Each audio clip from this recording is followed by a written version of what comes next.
A very good morning everyone. स्वागत करते हैं एक बार फिर से हम आपके अपने यूट्यूब चैनल कवि क्लासेस में।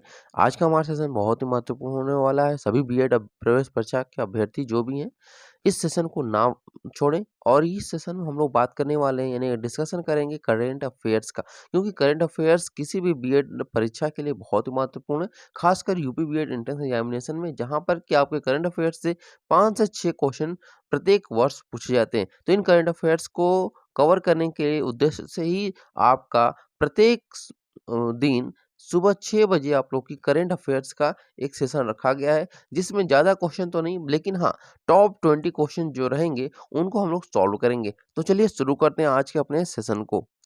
आज का पहला प्रश्न है कि संघाई सहयोग संगठन, जिसको एससीओ के नाम से जाना जाता है, का ये सम्मेलन जो था 2021 का, कहाँ पे आयोजन किया गया था इसका? यानी 21वां इसका संस्करण था, इसका आयोजन कहाँ किया गया था?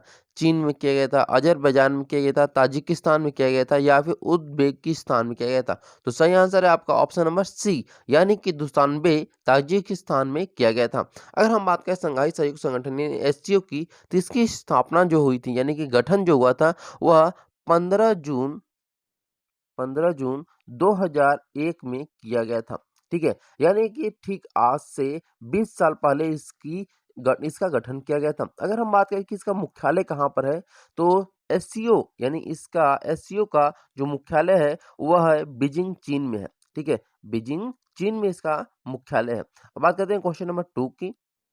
प्रश्न नंबर 2 दिया हुआ है कि हाल ही में एनसीसी यानी कि राष्ट्रीय कैडेट कोर की विस्तृत समीक्षा हेतु रक्षा मंत्रालय ने किसकी अध्यक्षता में एक उच्च स्तरीय विशेष समिति का गठन किया है? तो 4 ऑप्शन दिए गए हैं। वैजयंत पांडा की, महेंद्र धोनी, आनंद महिंद्रा या फिर नजमा अख्तर की।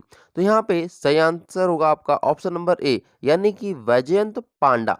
अगर हम बात करें वैजयंत पांडा की, तो इनको वैजयंत जय पांडा के नाम से भी जाना जाता है। ये भारतीय जनता पार्टी के राजनेता है और उसके राष्ट्रीय उपाध्यक्ष भी हैं। ठीक है, और इसके साथ साथ ये भारत की 16वीं लोकसभा में क्या है, एक सांसद के पद पर आसीन है। ठीक है, ये तो थी इनके बारे में बातचीत। अब बात करते हैं क्वेश्चन नंबर 3 की। प्रश्न नंबर 3 है कि G7 सदस्य देशों का सम्मेलन 2021 में कहाँ पर आयोजन किया गया है? तो ऑप्शन नंबर ए दिया है कि बर्लिन जर्मनी में, या फिर option number B Paris France में, या ऑप्शन नंबर सी नई दिल्ली भारत में, ऑप्शन नंबर डी दिया है कॉर्नवेल ब्रिटेन में। तो इसका सही आंसर होगा आपका ऑप्शन नंबर डी, यानी कि कॉर्नवेल ब्रिटेन में इसका आयोजन किया गया था।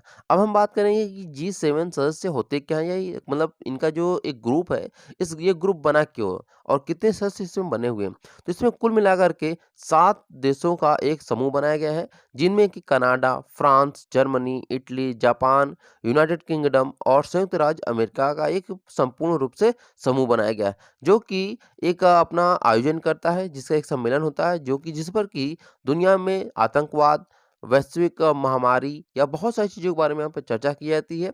ठीक है,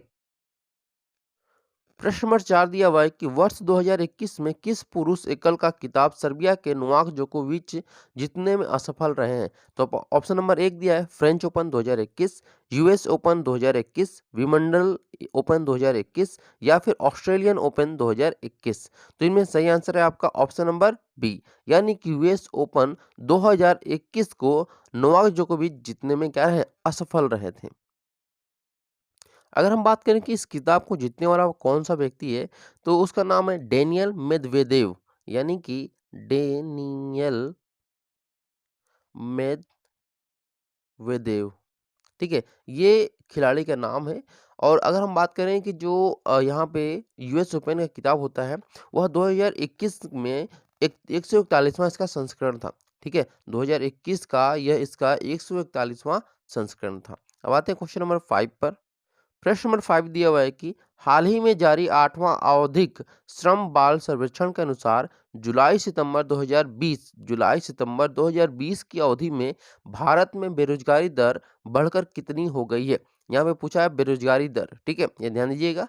दिया है ऑप्शन ए कि 14.5%, ऑप्शन नंबर बी दिया है कि 13.3%, ऑप्शन नंबर सी दिया है 12.2%, ऑप्शन नंबर डी दिया है कि 8.4%। तो इनमें सही आंसर है आपका ऑप्शन नंबर बी, यानी कि 13.3% बढ़कर हो गई है। अब बात करते हैं क्वेश्चन नंबर 6 की। प्रश्न नंबर 6 दिया हुआ है कि भारत के 8 कोर इंडस्ट्री के सूचकांक में निम्नलिखित में से कौन से क्षेत्र का सबसे अधिक भारांश है? कोयले का है, इस्पात का है, विद्युत का है या फिर रिफाइनरी उत्पादन का है? तो सही आंसर है आपका ऑप्शन नंबर डी, यानी कि रिफाइनरी उत्पादन का यहाँ पे सबसे बड़ा सबसे अधिक क्या है भारांश है। क्वेश्चन नंबर 7 दिया हुआ है कि 2021 सॉरी 21-23 मार्च 21 से लेकर 23 मार्च 2021 के मध्य भारत की यात्रा पर रहे अमेरिका के रक्षा मंत्री का क्या नाम था? यानी कि 21 से लेकर के 23 मार्च के बीच में अमेरिका के एक रक्षा मंत्री भारत आए थे और उनका नाम आपको बताना है। तो ऑप्शन नंबर ये दिया है कि एंटोनी ब्लिंकन, डेनियल कलुआ या फिर एंथनी हॉकिंस या फिर ऑप्शन नंबर डी दिया है कि लॉयड जेम्स ऑस्टिन। तो सही आंसर है आपका ऑप्शन नंबर डी, यानी कि लॉयड जेम्स ऑस्टिन जो थे उनका वो क्या है अमेरिका के वर्तमान में रक्षा मंत्री हैं, यानी कि डिफेंस मिनिस्टर है। क्वेश्चन नंबर 8 दिया हुआ है कि वर्ष 2020-21 के अंतिम अनुमानों के अनुसार प्रचलित कीमतों पर प्रति व्यक्ति आय कितनी रहने का अनुमान है? तो यहाँ पे 4 ऑप्शन दिए गए हैं और इन्हीं के अनुसार आपको बताना है कि प्रति व्यक्ति आय कितनी रहने का अनुमान इस बार बताया गया है। जैसे कि जो प्रति व्यक्ति आय है वो हम किसके लिए देखते हैं, तो यहाँ पे पॉवर्टी एक बहुत ही मतलब कह सकते हैं इम्पोर्टेंट चीज़ होती है, जिसके लिए यहाँ पे देखा जाता है कि प्रति व्यक्ति आय पर इनकम कितना होता है, यानी पर व्यक्ति इनकम क्या होता है, ठीक है? तो इसी के अनुसार हम इसी के आधार पर प्रति व्यक्ति आय के आधार पर ही हम लोग अपने देश में पॉवर्टी कितनी है, क्या है, इसी के बारे में हम लोग जानकारी हासिल करते हैं। तो इसका देखिए सही आंसर होगा आपका ऑप्शन नंबर यहाँ पर बी बिल्कुल सही होगा, ठीक है? यानी 1,28,829 रुपए यहाँ पर प्रति व्यक्ति आय मतलब बताया गया है कि अगर किसी की आय इतनी है तो वह क्या है, गरीबी रेखा के नीचे नहीं है। प्रश्न नंबर 9 दिया हुआ है कि अक्टूबर 2021 से मार्च 2022 के मध्य विशाल प्रदर्शनी एक्सपो 2020 का आयोजन किस देश में होगा? दुबई संयुक्त अरब अमीरात में, रियाद सऊदी अरब में, बैंकॉक थाईलैंड में, टोक्यो जापान में। तो सही आंसर है आपका ऑप्शन नंबर ए, यानी कि दुबई संयुक्त अरब अमीरात में इसका आयोजन किया जाएगा। प्रश्न नंबर 10 दिया हुआ है कि अंतर्राष्ट्रीय मुद्रा कोष यानी कि आईएमएफ की जुलाई 2021 की world economic outlook update report में विश्व में 2021 में जीडीपी में वृद्धि कितनी प्रतिशत रहने की अनुमान बताया गया है? तो 3% बताया गया है, 4% बताया गया है, 5% बताया गया है या फिर 6% बताया गया है? तो सही आंसर है आपका ऑप्शन नंबर डी, यानी कि 6% रहने की उम्मीद बताई गई है। प्रश्न नंबर 11 दिया है कि भारत का एकमात्र प्रमुख उद्योग जिसने वित्तीय वर्ष 2020-21 में औद्योगिक उत्पाद सूचकांक में धनात्मक वृद्धि दर्ज की है, तो वह कौन सा यहाँ पे उद्योग है, प्रमुख उद्योग है? सीमेंट का उद्योग है, प्राकृतिक गैसों का उद्योग है या फिर विद्युत उत्पादन का उद्योग है या फिर रासायनिक उर्वरक का उद्योग है? तो सही आंसर है आपका ऑप्शन नंबर डी, यानी कि रासायनिक उर्वरक का यह उद्योग है।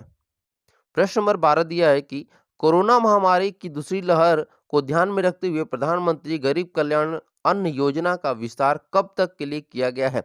मार्च 2022 के लिए, नवंबर 2021 के लिए, अगस्त 2022 के लिए या फिर अक्टूबर 2021 के लिए किया गया? तो सही आंसर है आपका ऑप्शन नंबर बी, यानी कि नवंबर 2021 के लिए यहाँ पे अन्न योजना का विस्तार किया गया है और हाल ही में इन्होंने 2022 तक इसका विस्तार करने की घोषणा की है, लेकिन अभी तक ये लागू नहीं किया गया, लेकिन कुछ ही समय में यानी कि दिसंबर के सेकेंड या वीक में यह आदेश भी पारित कर दिया जाएगा प्रधानमंत्री द्वारा कि 2022 तक प्रधानमंत्री गरीब कल्याण अन्न योजना का विस्तार होगा। प्रश्न नंबर 13 दिया हुआ है कि निम्नलिखित में से किस क्षेत्र के समग्र विकास के लिए एकीकृत बहुउद्देशीय बुनियादी ढांचा विकास निगम की स्थापना का निर्णय केंद्र सरकार द्वारा जुलाई 2021 में लिया गया था? तो जम्मू कश्मीर का, लद्दाख, उत्तराखंड या फिर झारखंड? तो सही आंसर है आपका ऑप्शन नंबर बी, यानी कि लद्दाख यहाँ पे सही आंसर होगा। प्रश्न नंबर 14 दिया हुआ है कि वायरस पासपोर्ट किस देश ने अपने नागरिकों को जारी करने का प्रारंभ किया है? तो यहाँ पे ऑप्शन नंबर ए दिया है सिंगापुर, ऑप्शन नंबर बी दिया है कि कनाडा, ऑप्शन नंबर सी दिया है चीन, ऑप्शन नंबर डी दिया है संयुक्त राज्य अमेरिका। तो यहाँ पे सही आंसर होगा आपका ऑप्शन नंबर सी, यानी कि चीन यहाँ पे बिल्कुल सही आंसर है। क्वेश्चन नंबर 15 जो कि आज का हमारा आखिरी प्रश्न होने वाला है, दिया है कि जून 2021 में उत्तर प्रदेश का नया डीजीपी किसे नियुक्त किया गया है? मुकुल रोहतगी को, हितेश चंद्र अवस्थी को, यशवर्धन सिंह को या फिर मुकुल गोयल को? तो सही आंसर है आपका ऑप्शन नंबर डी, यानी कि मुकुल गोयल को जून 2021 में उत्तर प्रदेश का नया डीजीपी नियुक्त किया गया है। आई होप आप लोग को यह करंट अफेयर्स का एक छोटा-सा प्रारूप बहुत अच्छा लगा होगा। अगर आपको अच्छा लगे यह सेशन तो ज़रूर इस सेशन को लाइक करिए, अपने कमेंट करिए और अगर आप हमारे चैनल पर नए हैं तो ज़रूर इस चैनल को सब्सक्राइब कर लीजिए ताकि आपको बीएड एंट्रेंस एग्जामिनेशन से संबंधित सारे के सारे अपडेट आपको प्रत्येक दिन यानी कि तुरंत ही मिलते रहें। Thank you so much for watching this video.